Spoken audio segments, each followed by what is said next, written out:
Well, let's get to it, Rich Mackey. Absolutely, Caitlin. I hear a rumor that I am the special guest today, You are always special, but And- today it's extra special. and I will tell you, I did not look at the official prep notes for this episode. I just have my own notes. Since this one is things I hate, I actually had to narrow it down to just 4 things. Yep. But I also heard a little rumor that the cocktail may fit with the theme of things Rich hates. Yeah.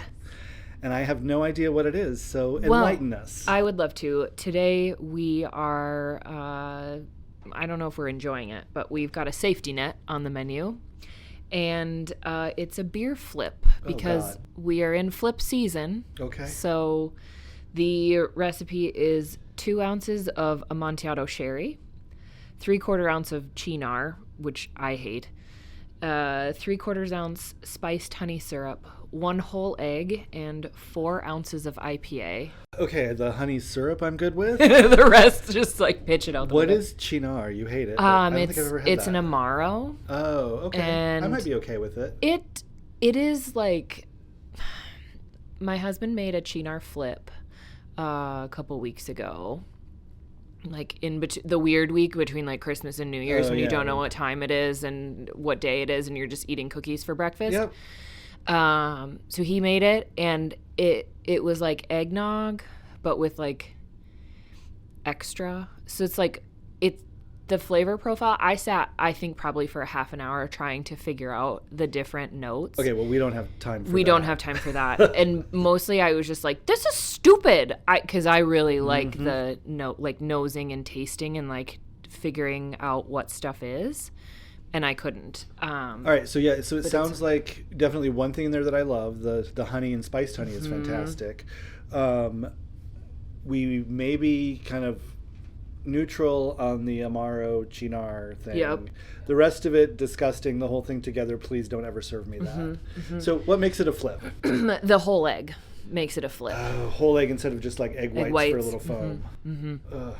Whole egg cocktails.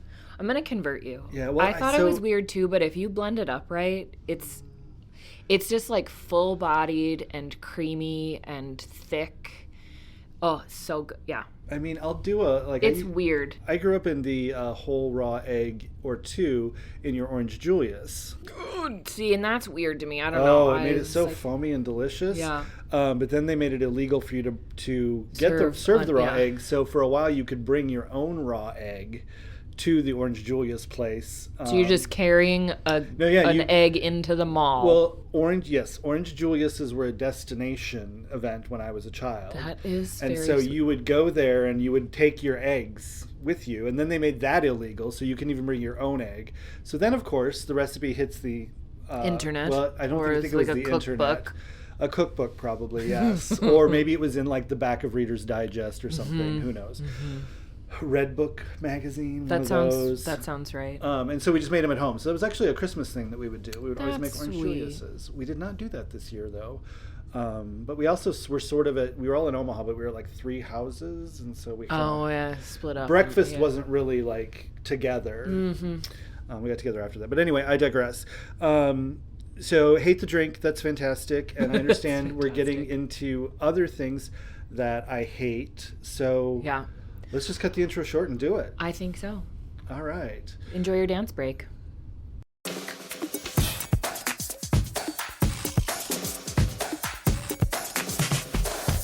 All right, we're back. We But I'm are not the back. host. You're not. Well, I mean, I think you are, Well, but kind of, I guess. We're just having a discussion.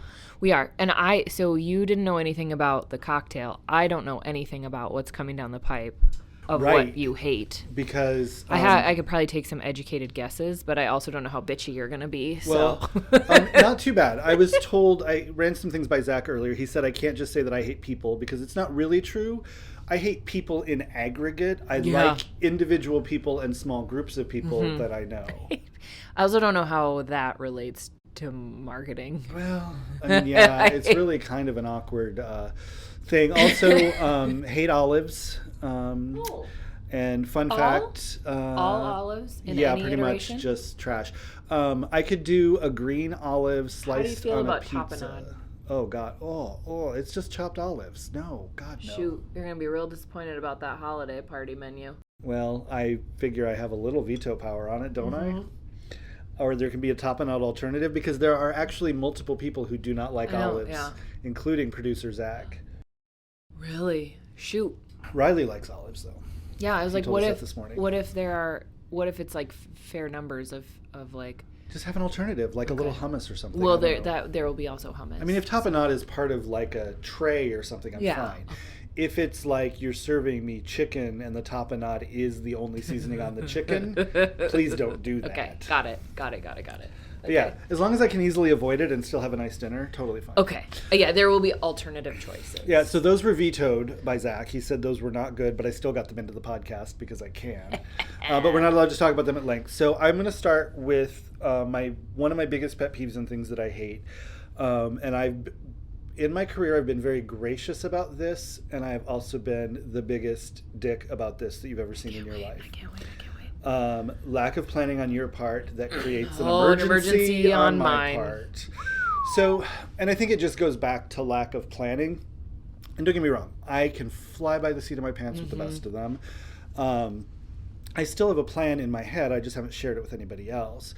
But it's kind of like, how many times have I been the victim of the plan in your head? Occasionally. And been like, oh, if that is interesting information to have now. Yeah, I just hit Jesse with it, and he's like, "Oh, okay." With one of them, a project for a client.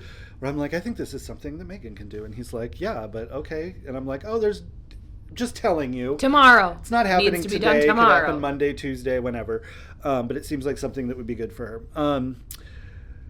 But yeah, so.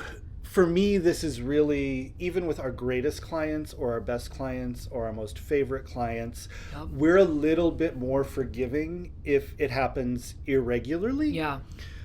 But with the clients that email at 4:59 on a Friday with something that urgently has to be done to right this minute, and it's like part of our culture is like we plan our days, we plan our weeks, and work time is work time and off time is off time. And we're done. We go home. And also, when it's not really an emergency, that'd be like the tag on here. When I look at it and go, like, this could be done on Monday. This is not an emergency. Yeah.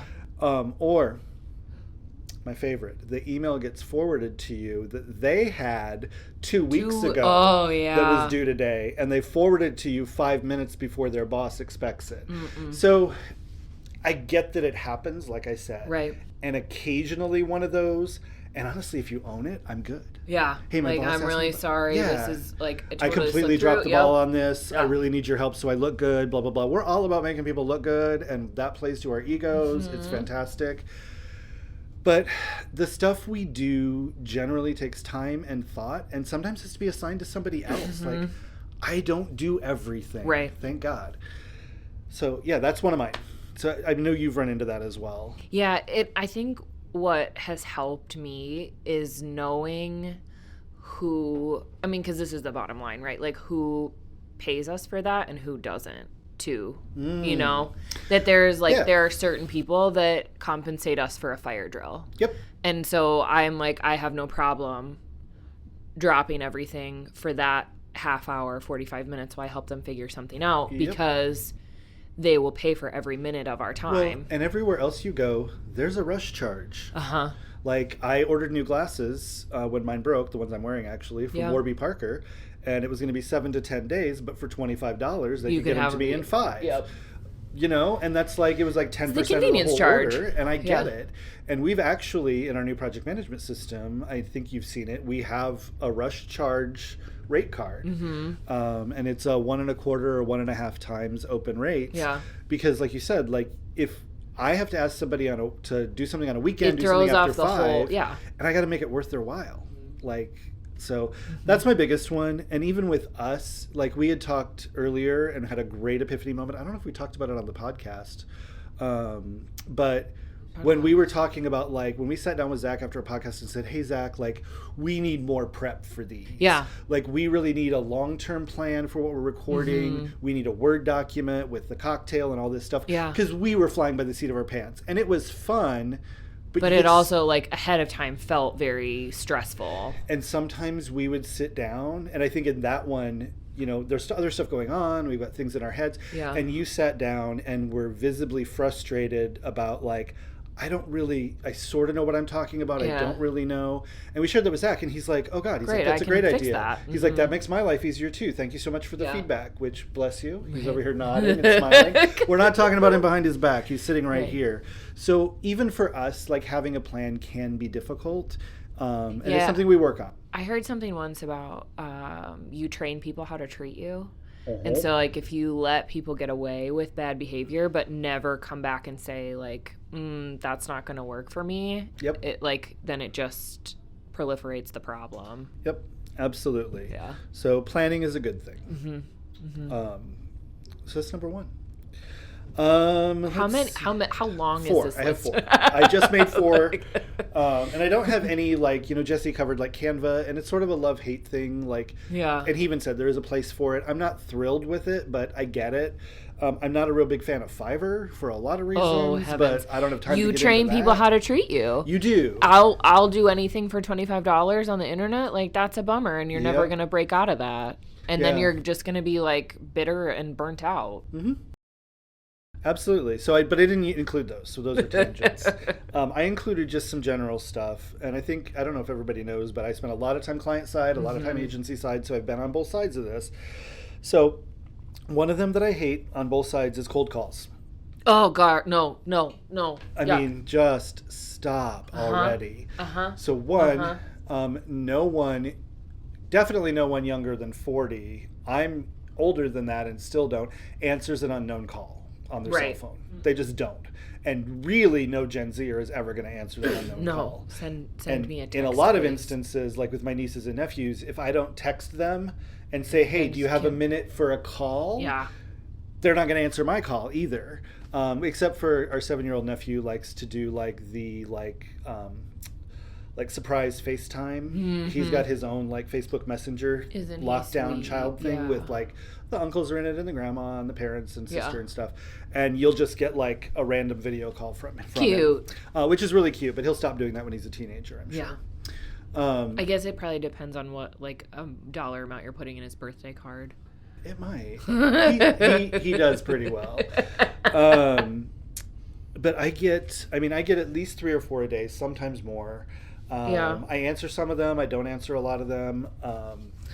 You're gonna like cold emails are right up there. I was gonna say it feels like phishing, honestly. Oh, it is 100%. Yeah. So phishing with a PH, I should specify. Yeah, and not the band, not the good kind. Right. Yeah. It's just one of those things where we obviously like work on lead gen stuff where you put out your content. You make sure you get it in front of your audience in a non-invasive way. The right people, and let them raise their hand, and you're going to have such a better conversation. Yeah, and I just am immediately, like, the hair on the back of my neck, like, stands up. I'm just immediately aware of, like, what do you want from me? Like, what are you trying to get? And I'll open a cold call with that. If it's a number I don't recognize, one, I will just say hello. Yeah. And then as they start in, I'll just be like, you know what, cut to the chase. What are you selling? And my favorite is, I'm not selling anything. And it's like, I'm providing you with an opportunity. Yeah. It's like, no, you're selling. And the people who can't take no as well. So I'll get a lot of them where like, hey, we've got this revolutionary agency project management software. And it's like, you know what? I've been doing this business a long time. I've seen everything from the super cheap to the super expensive. And I'll just reply and be like, oh, we just implemented a new solution. We're not looking for anything. Thank you. Which I think is a super polite way of saying just no gracias. Yeah. But my goal is like, yeah, we're good. So what I would do as a marketer then is I would probably check back in 2 years. Right. Exactly. Put me in a drip campaign, like a really slow drip. Every 3 months I get something from you.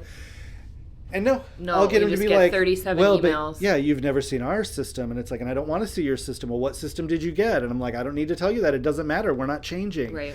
The other one that I get is we get a lot of emails from people in India, China, Bangladesh, wherever, Southeast Asia, South Africa. I mean, we get some from Europe. And we have clients that don't allow us to offshore or outsource. Right. They have secure data. They don't want it offshore. And that translates to freelancers, and I just always reply back with, I'm sorry, we don't offshore anything because of client needs or client, demands. Yeah. And they'll email back, well, you can I'm give me an email different. address. I can get a VPN and show as if I'm in New York. And it's like, great, but We like, don't operate in New York right. either. Like, that's I not... also know you're not. Yeah. Like, I'm not going to do something shady for my clients. Like, it just doesn't work for me. Yeah. So cold calls. And I think that's universal. Everybody hates those. It's kind of a layup, I suppose.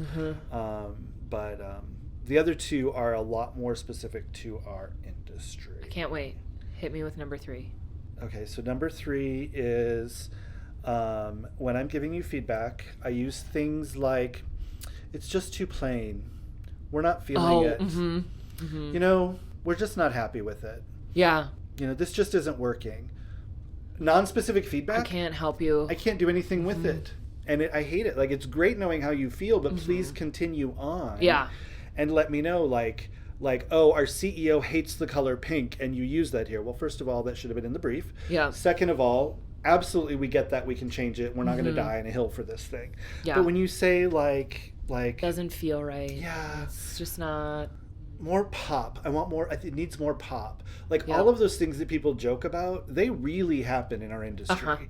And I tried very, very hard as a client to never do that. I also tried to find 3 things that I liked about every concept. And if I couldn't find 3 things that I liked, I would just be very blunt and say, you know what? It's not. This one will not work for us for X, Y, and Z reason. And let's move on because you've got 2 or 3 other concepts here. Yeah. But always trying to give that good feedback. You know, this doesn't feel like it's in our voice. It feels too formal. I can work with that. Right. I can give that to a writer, and the writer say, like, can work with it. Yep. But it doesn't feel like us. What do you mean? Who are you? Yeah. What do you mean by that? Yeah. So that's a huge one, internally and externally. Because I think we also can get super busy internally and just be like, it's not quite right. Can you just rework this?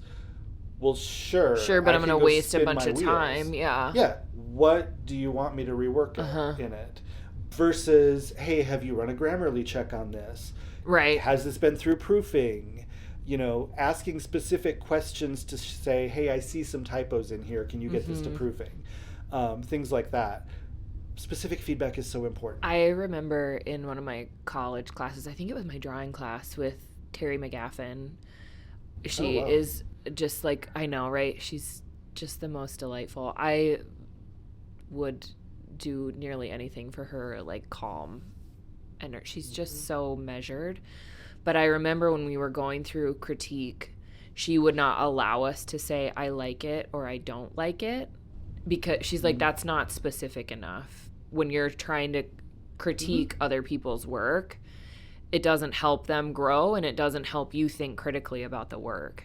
Nope, not at all. I mean, and I go back to, they've shifted it now, but I used to do judge the Lamar's Art Center photography at the Plymouth County Fair. Yep. North here. My mom's works with the Art Center, and they brought me in to do that. And I did it for several years because I was the first one to write feedback on every single entry. And they were like, that was so impressive. And I'm like, you have to tell people what's working and what's not. Like, I really love your composition here, but the clarity needs to improve. Yeah. You know, focus on framing your subject matter better. If you had it, you know, if you'd cropped it here, it would instead be of here, better. yeah. And then somebody told me that they're not supposed to crop photos, and that's one of the rules. And I'm like, that's stupid. That is stupid. Like, every photographer crops a photo. Like, I can make it look like I didn't, and you would never know. Right. But, yeah, nothing comes out of a camera and is just like on the paper. That's wild. Yeah. I think they changed it after that. But, just little things like that help. Help people understand what they did well and what they did wrong. Because you can act on that. Especially, it really irks me where somebody has a lot of potential and they're not getting good feedback, so they just abandon it. Because they're like, well, I'm not good enough, so I'm done. Yeah. And it's like, oh, you're correct, you're not good enough, but it's not because, like, with X, Y, and Z. It's things you can learn. And that was one of my biggest things with photography is if you have a good eye and can choose a subject and capture it, that's hard to teach. I can teach you framing and clarity and exposure and composition. Like, all those things can be taught, but I can't teach you that cat's a stupid thing to shoot. But the sunset that's happening behind that tree over there is right. Or if you lay down in the grass and have it in the foreground, the cat is suddenly an interesting topic. Things like that are harder to teach than, here's how you focus your camera. Right. P does not mean perfect. A does mean automatic, but don't ever do that. Right. No. So, I feel like we're going through these too fast. Zach, are we going through these too fast? We're doing fine. All right. I mean, I can come up with more stuff that I hate. Yeah, we're doing fine. Yeah. Okay, so... Number 4. Number 4, I could write a book about, and I've thought about it, and I haven't. You have a book in your head that you told no one else about. I do, and it's a flip book. So, by that I don't mean like it's not a pop-up book. Yeah. It means that if you read it from the front cover, it's the perspective of the client. If you flip it over and read it upside down from the back cover, it's the perspective of the agency. Wow. So that's one of those concepts where, the pages... I think I had like a 17 magazine that did that. Oh, it could be. It was like 2 different versions from the front and the back. Yeah, I don't think that's where I got the idea. Probably not. Maybe. Who knows? I don't know how much time you spent reading 17 magazine in the mid-2000s. I had an older sister. By the mid-2000s, I had a younger sister as well, who might have been reading it, but I don't think I did. So this one is part of it comes from mistrust between clients and agencies. Yeah. There's just this natural skepticism that drives me nuts, having been on both sides, and I hate it from both sides. There's also just a lack of understanding of perspective on how each one sees things. Yeah. And so that's where like think about like a chapter on budgets. And so the agency is asking you for a budget number because they want to understand typically if what they're going to propose is realistic. I don't want to bring you a $2 million idea if you have a $2,000 budget. Right. Same thing, we don't deal with that big of budgets, unfortunately, but if you're out there and would like a wonderful team to work on it and you have a $2 million budget, we will fire all of our other clients. I'm kidding, we won't. We love our clients, but we would definitely find a way to make it work. But the difference between, I'm doing a website rebuild and I'm thinking it's going to be $5,000. Right. And we're looking at it and going, this is a $50,000 project, realistically. It's helpful to know that before we get too far down the road because there's no point in us even estimating that then. This kind of goes back to the fire drill thing for me too, where it's like we have spent a lot of time and energy being cognizant of what will keep us whole and what keeps our employees happy and absolutely employed. And the number that we throw out is not just something we made up. There's formulas and equations and time and energy and effort that goes into just putting together a reasonable budget. Yep. And so we've done this a time or two. Not our first rodeo. Yeah. Which reminds me of a meme I have to send you later. It's hilarious. Probably not appropriate for work, but it was hilarious. Yeah, so that's one that really drives me crazy. And I get it from the client's perspective. There's a fear that if I tell you my budget, you're going to spend every penny. Or you're going to try to go, you're going to try to upsell me 10% over my budget. Yeah. So either I won't tell you or I'll lowball. And it's a disservice to everybody because if you lowball us and you've got, you give us 60% of what your budget really is, we're going to give you 60% of your idea. There's going to be ideas that we don't bring to you because they couldn't be produced for your budget and you're going to miss out. Sometimes we'll bring them and be like, hey, I know this isn't in your budget, but this is what we've got. Yeah. I mean, and to your point, for us anyway, and I'm not saying that every agency out there's like this. I know there are plenty of them. If you gave them the budget, they're going to spend it. And I hate those people because they do a disservice for all of us. Yeah. The cost is the cost. It's about our effort, our expertise, and our time. Yeah. And, we know what that cost is. We know what margin needs to be, and it's there. So that's one. And it goes beyond just even budgets. As I say, it's more than budget. It's just... timelines? It's it's just the trust overall. And we don't serve anyone by not just saying the thing. Whether it's your budget or your timeline or your feedback. I've sat down with new clients even and new marketing people at a client and point blank asked, if we're starting to get those feelers that something's amiss, just point blank asked, look, are you looking to go in another direction? Like it feels like there's some tension here, or that you're not trusting us or not understanding what we're doing, and basically I've asked too, do you want to fire us? Do you want to part ways? One of them I told we were going to part ways. That was an interesting one. You might have been there. Yeah. And then, it's just one of those things where I don't have the time to dance around this. And if you don't want to work with us, we don't want you working with somebody you don't like. Right. We don't want to work with people we don't like either. And we don't choose those clients. And we don't want our clients doing that either. If you don't like us, then don't work with us. But if you do and you're in, like, we're in this with you. We've got a non-disclosure. We're good to go. We trust you. You need to trust us. And we can make magic when it's really open and people are talking. Yeah. It's like any relationship. If you're very open with needs, wants, expectations. Resentment is just unmet expectations. You want to get really zen about it. Yeah, and it's one of those where, saying the words, well, had you set that expectation, we could have met it. But that wasn't one of the parameters of the project. Right. Which my husband hates it when I tell him that, but not in those words. Right. I will sometimes be like, okay, like you didn't set that expectation. Though now he won't. So on weekends, like I really wouldn't leave the house on a weekend if I didn't have to. And so I'll get a, hey, like I just need to run to Costco to pick up some prescriptions. I'm like, oh, I like Costco. I'm wandering around there. I'll go. 6 hours later, we're pulling back into the driveway because we have gone on all these errands. Stopped it. You made all the stops and you're out, and then you remember that you have to do X and Y and Z. Hi, Brian. Yeah, I feel you. We went to lunch the other day with his mom, which was really great, and we had a good time. And our house was on the way home from lunch before taking her home. We did not stop at our house. We were trapped in the car. And I was like, and I just point blank, but here's the thing. I point blank said, like, so you just decided to kidnap me rather than give me the option to go home. And he's like, He's like, it's just a car ride. You're fine. And I'm like, yeah.